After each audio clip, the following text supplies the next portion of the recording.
Oh my God. Hey y'all. All right, so my sister was supposed to be on this episode, but she couldn't come. She got some things going on. She needs to process and so she won't be on this bonus, but she'll be on another one cuz you all got to meet her. So today we got a bonus episode. Before I even start, this is episode of I Swear to Drunk I'm Not God. And what am I drinking? I am drinking just an Aperol Spritz. Just an Aperol Spritz. It's a little early. And so I'm drinking an Aperol Spritz. I honestly, I don't know how many of you will like this episode. I don't know. I don't even really know if it matters if you do or not. But my bonus episodes don't get as many views as my full episodes, which is very interesting to me because they're so short. But it could be the topics. It could be the documentaries. Who knows? Now, I made an Aperol Spritz this morning. And the Aperol Spritz is something that I will always want to drink. It's very refreshing. I had an old crusty bottle of Aperol on my bar, and then I still had some Prosecco from those Nonino spritzes. So I was like, you know what? I'm gonna keep it mad simple. It's too early. I don't want to really drink. I'm also trying to get my shit together because you all know I go to Dominican this Saturday, so I'm very excited about that. So anyway, yeah, let's talk about this. So this is What the Fuck Did I Just Watch? And today we're going to focus on the smoking gun. The Smoking Gun was a documentary that came out, 2013. I actually saw it when it came out. And it's now on Tubi. It's free in places, because when I first saw it, I'm pretty sure I saw it on Amazon first, and then now it's just like it's kind of everywhere. I don't know if you all have seen it or not. I mean, when I do these, I don't really care if you've seen it. It's just more about, whether or not you should. Now this one I'm telling you, like, basically from beginning to end what it's about, so you kind of don't have to watch it, but I recommend watching excuse me, any of the documentaries that I recommend, just so you could get the visuals. Now, like I said, today we're going to be talking about JFK, the smoking gun. This is a departure from what I usually do, but every now and again I throw in some weird shit. Sip. My glass kind of smells like chicken, and I don't understand why. Now, before I even start, we know a lot about the JFK assassination, and you're probably thinking, why would anybody even do this as a topic? I'm not diving into all of that. There have been countless documentaries and movies that have examined the many conspiracy theories behind the 35th president's assassination. I actually thought that this documentary was something, it presented something that I had never heard before. We all heard about like the mob connection, and we've heard about, whether or not Lee Harvey Oswald was a patsy and all that shit. But when I saw this, my mouth was open. This theory was kind of wild to me. Now, excuse me, I'm having whatever, y'all used to it, whatever, that I wheeze, it's allergy season, I'm fucked up. And I've seen so many documentaries that examine the assassination from so many different angles. This one doesn't really explain away the other conspiracy theories. It kind of just adds to them. So we're only supposed to have 30 minutes, so I'll try to go through this as quickly as possible. And since my sister isn't here, it will probably hit like maybe 30 or 45 minutes. Who knows? We'll see. We'll see what happened. Quote, the assassination was the first of 4 major assassinations during the 1960s in the United States, coming 2 years before the assassination of Malcolm X in 1965 and 5 years before the assassinations of Martin Luther King Jr. and JFK's brother, Robert F. Kennedy, in 1968. For those of you who may not know, John F. Kennedy was the president of the United States from 1961 to his untimely death on November 21st, 1963. He had traveled to Dallas, Texas to help raise money for the Democratic Party. He was also trying to campaign for re-election in 1964 and to help settle disputes with the Texas Democrats who were beefing at that time. He arrived and the Secret Service had planned a route through downtown Dallas, and it was supposed to go along Main Street. It was supposed to take a right turn on North Houston Street for 1 block. Then it was to turn left on Elm Street, passing through Dealey Plaza, and then down a short segment of Stemmons Freeway to the Trade Mart.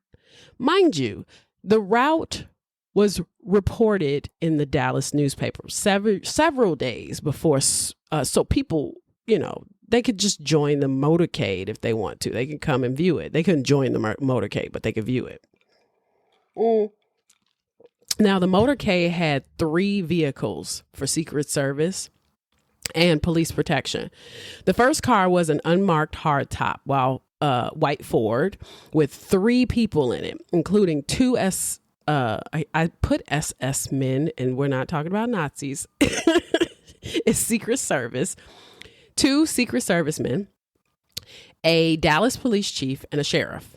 The second car was a Lincoln Continental convertible that had a driver, a special agent in charge, Governor John Connally and his wife Nellie, as well as JFK and his wife Jackie.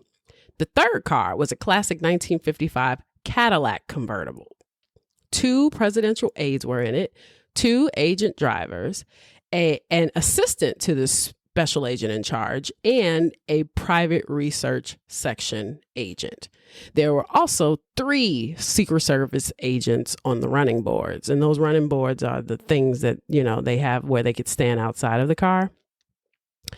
So, excuse me, JFK's Lincoln entered Dealey Plaza at 12:30 p.m.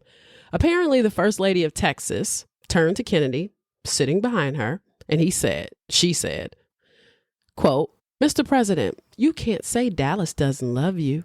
Kennedy's reply, "No, you certainly can't." Those were apparently his last words. As his car turned past the Texas School Book Depository, shots rang out. About 80% of the witnesses recalled hearing 3 shots. The shots were fired in 5.6 seconds.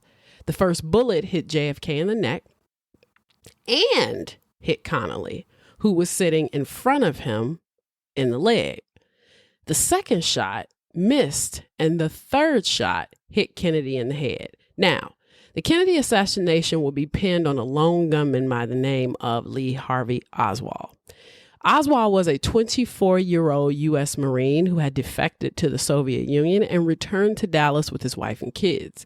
He worked at the book depository, and one eyewitness would say later that he was on the 6th floor where the shooting took place at 11:55, and he was not spotted again until after the shooting.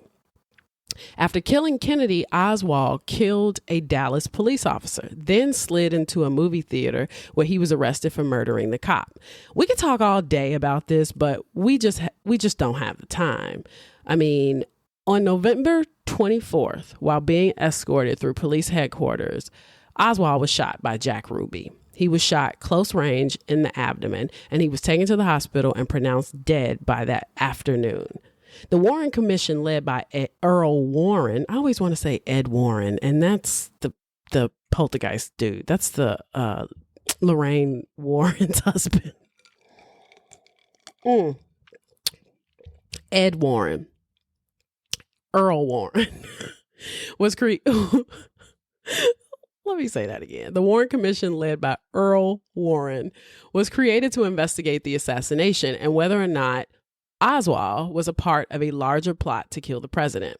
They spent 10 months investigating. There were 552 witnesses, and all of the testimonies led to an 188-page report. Okay, so the documentary looks at the assassination from a ballistics standpoint. It focuses on the ballistics finding of Howard Donahue. He was an expert marksman and a ballistics expert who was actually the only marksman to succeed at getting the 3 shots fired off in 6 seconds when CBS tested it in 1967 to see if it was even possible. He was also an expert witness in court for anything gun or ballistics related. Now, he died in 1999. But a guy by the name of Colin McLaren decided that he was going to pick up where he left off.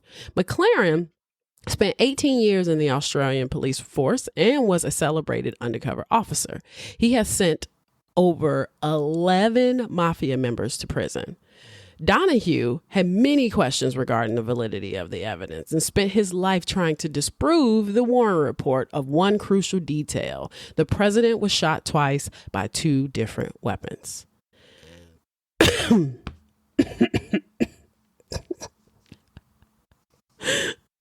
I will be wheezing for the rest of my life. Now, the first shot hit Kennedy at the base of the neck through the right of his spine and exited below his Adam's apple. Then it hit Connolly beneath the right arm and exited below his right nipple, then went through his wrist and into his left thigh. When the bullet that shot Connolly and Kennedy were examined, they realized it was far too pristine to have gone through 2 men. They were able to find out that it was damaged, but that was only when they examined it with the jeweler's loupe, which is one of those like little magnifying glasses that jewelers use. Now, the documentary asks a few questions. 1, how did the SS agent miss, and by SS agents, I mean Secret Service, miss the windows in the book depository?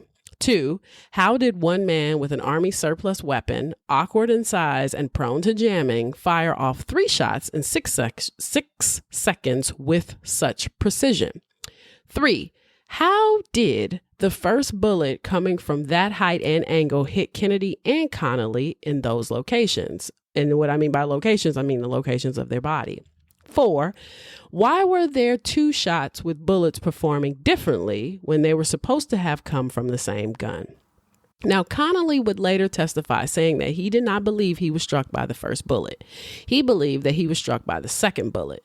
And many witnesses had actually testified that the first shot hit the pavement. Even one Secret Serviceman said that he had heard the president say, he said, "My God, I've been hit." Now, it's also possible that a piece of shrapnel hit him first, and then he got hit by the second shot. The angle of the shot was explained away at least. Connolly and his wife were in jump seats that were lower than the rear back seats, because the rear back seats are obviously bench seats. They were in jump seats. And so not only were they lower than the back seats, they were also towards the center. So the angle made a little more sense. This doesn't explain the trajectory of the bullet in Kennedy's head or the sequence of shots themselves. They examined Kennedy's head wound and find that the bullet that hit him exploded into pieces, while the other bullet that hit Kennedy and Connolly exited in the almost pristine condition.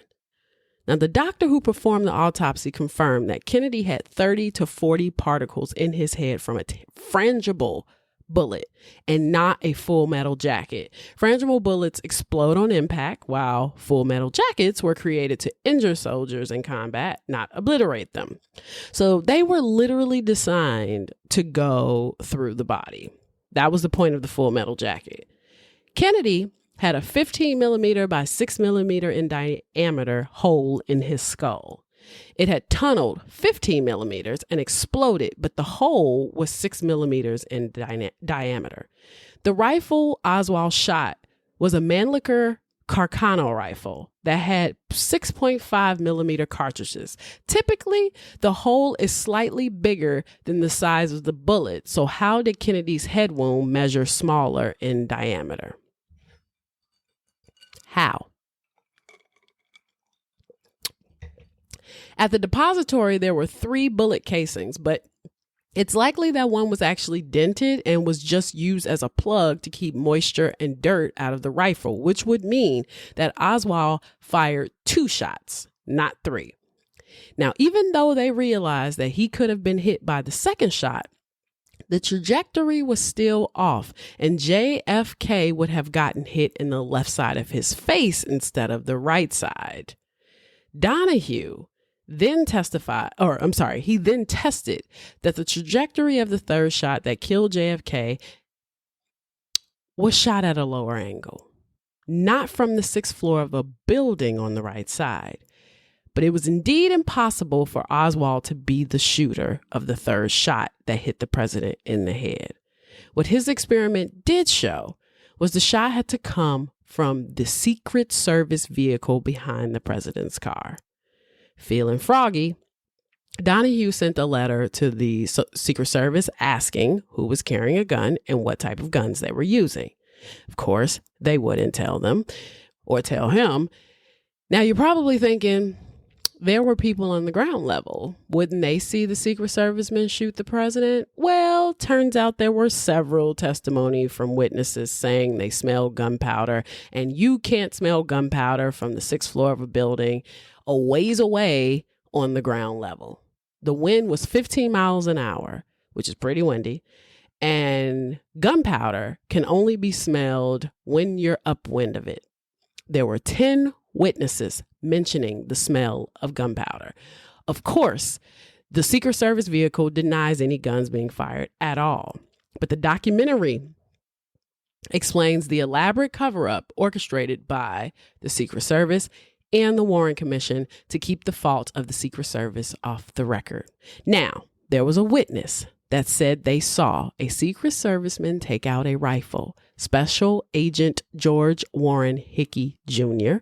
was the Secret Service agent that, according to this documentary, shot the fatal shot that killed Kennedy. He was standing with his service weapon, which was an AR-15 assault rifle. There were 11 witnesses that saw Hickey. The autopsy was even messier. They would remove JFK's body and send it to the East Coast, which was against Texas law because they didn't want to taint the chain of evidence. The Secret Service agent in charge told the doctor that they had to take his body back to Washington. His body ends up in Bethesda, Maryland, where the autopsy was interrupted by at least 30 people just causing a ruckus in the autopsy suite. The doctor would say that it was like trying to perform delicate neurosurgery in a 3-ring circus. Now, I know I've been giving you a lot of information.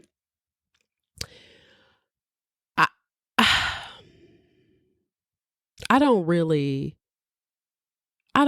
know when it's ever appropriate for 30 people to be in an autopsy suite. You know, like it's never, I mean, you're talking about just contaminate, because when people get shot, that's their body, or when people get murdered, their body itself is a crime scene. So to have one move the body, Texas law, which kind of surprised me, was forward thinking enough where they were kind of like, yo, what the fuck? Why would you move this body? And then, and it's kind of true, because they're like, look, yo, we should be the ones, we should actually be the ones performing this autopsy to transport it, move the body. Like, you fucking shit up. Like, why would you even do that? You know? And so I it's just like, you had to, you can already sense that somewhere there's a Secret Service person that knows this shit is weird and that something happened that they're going to have to cover up. So, let's just shake it up a little bit. And what's even wilder is then you get to Bethesda, Maryland, and you got 30 people in the autopsy suite. That's just so, like, even as the doctor watching the documentary and being like, oh my God, I would be so frustrated. I would have just like screamed, get the fuck out of here. If you are not in scrubs, if you do not have a fucking scalpel, if you are not a doctor, get the fuck out. They had all types of people in there. They had photographers in there. They had people writing shit. They had all types of people in there just poking around, having conversations and shit. And you know, back then they was probably smoking in there. The motherfuckers used to smoke everywhere. It would probably be no surprise to you that the documents, photos, and films that were taken in the autopsy room were given to a Secret Service agent and they were never seen again. The Secret Service agent told them that they would be handed over to the FBI, but they weren't. The X-ray tech was told to tape shrapnel of the Full Metal Jacket to the skull, and the president's brain also went missing. Apparently, one of the agents at the in the autopsy suite told the doctor that Robert F. Kennedy wanted his brain. What the fuck would he do with his brother's brain? And I'm going to be honest. Okay, his brain is missing.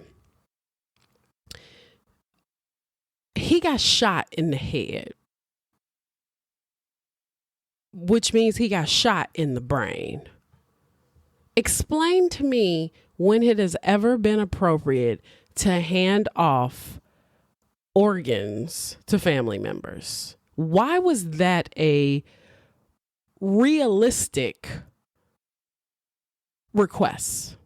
And I know, and you know, a lot of the issues that we have here is power, right? The power dynamic of it being the president, it being the president's brother, you know, I'm a Secret Service agent, you must do what I say type shit. But to me, it's like, yo, the fuck? I wish Kira motherfucking would be. I die and she like, could you please send her heart back to Chicago? Fuck? Who does that? Who does that? Nobody does that. What does he need his brain for? What does JFK's brother need his brain for? So here's how the story goes. A bunch of Secret Servicemen went out drinking. Some didn't leave the bar, which was likely a titty bar, until 5 a.m., even though they had to report at 7 a.m. One Secret Serviceman couldn't make it to work the next day. So Hickey was assigned to a detail he would have never been a part of. Hickey was a driver. He washed the fucking cars at best. He wasn't supposed to be there.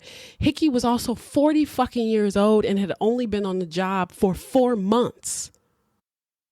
4 months. Now, he heard the shots.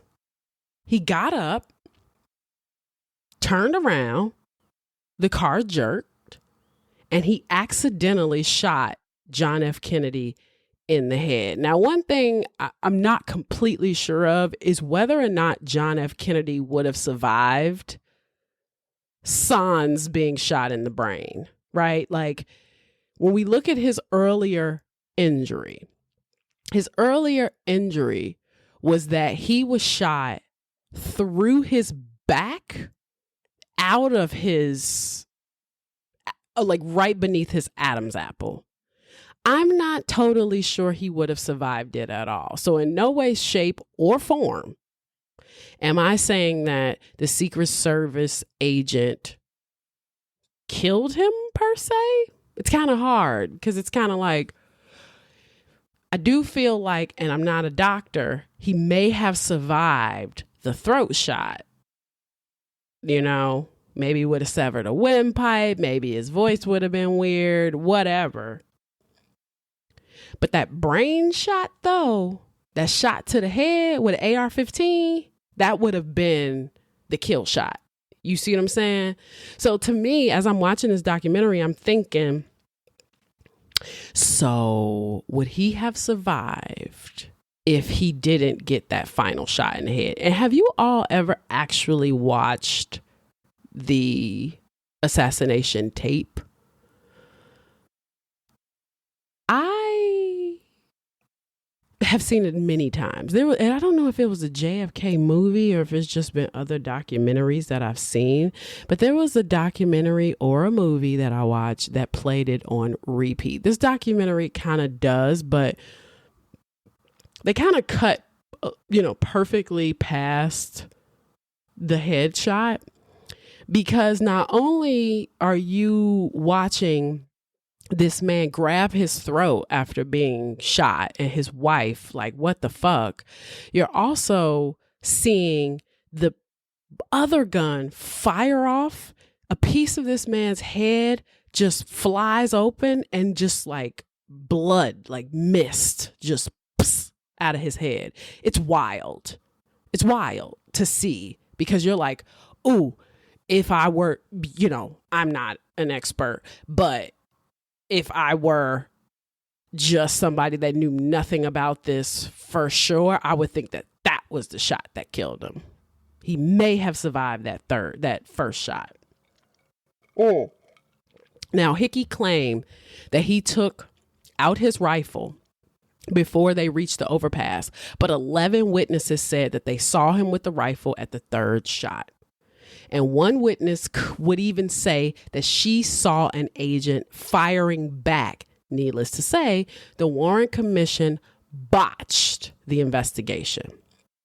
We don't know if that was intentionally or unintentional. Who knows? They refused to call certain witnesses, especially ones on the street level, and did not want to look at certain evidence. They were not into finding the truth.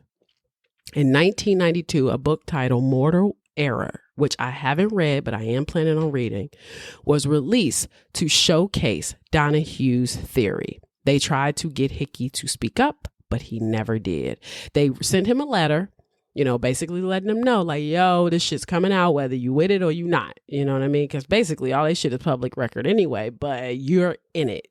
Are you on board? Is there anything you want to say type shit? Homie didn't want to say shit. They had his letter was certified. They knew that he received it, but he never responded. So here's my thing. I really do understand if this person, who should have never really been there in the first place, accidentally fired a service weapon and shot the president. And I think what a lot of people don't like, what we love about conspiracy theories, is that they're fantastic, right? Like they're fantastic. It's like, oh, it's the mob, it's the you. That doesn't negate Oswald. That, the Secret Service been shooting accidentally the president doesn't change the fact that Oswald was on the 6th floor of the book depository with a fucking Carcano rifle aimed at the president. That doesn't change that. That part is still, the mystery behind JFK's assassination continues. But what I found incredibly interesting about this documentary was that, one, the Warren Commission, which was investigating the assassination and the potential bigger plot behind the assassination, was refusing to dig any deeper than they already dug. And that was primarily because of the Secret Service's involvement. So no disrespect to Secret Servicemen, not knocking them, whatever. All these people are dead anyway. But I do find it incredibly interesting that the shot that killed President John F. Kennedy was actually fired off by a government employee. Now, Hickey there was a cover up. I can only imagine that if Hickey wasn't involved in a bigger plot, I can only imagine that Hickey was devastated, because I can't imagine living with that, knowing that I was the one that actually fucked up. You know what I mean? Like they call the book Mortal Error, and that's what that is. So anyway, I hope you enjoyed this quick bonus episode. And I hope you learned something. I say go to Tubi or Freevee or any of the free ones. Just search JFK, the smoking gun. Watch the documentary. I told you a lot, but it's also very good to see it with the visuals and with the reenactments. It's a very good documentary. And I'm probably going to read Mortal Error too, because this type of shit actually excites me. I love history.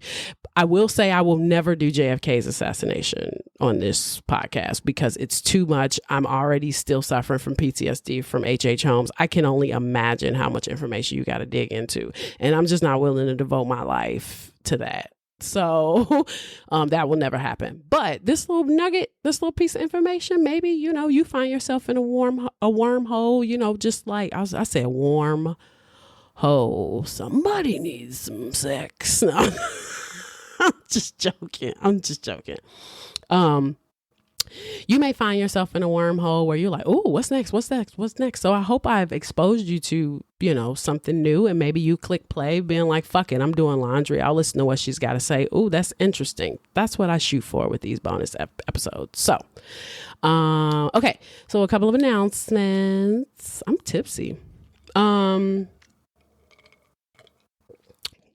Next week, no episode. I will be in the DR.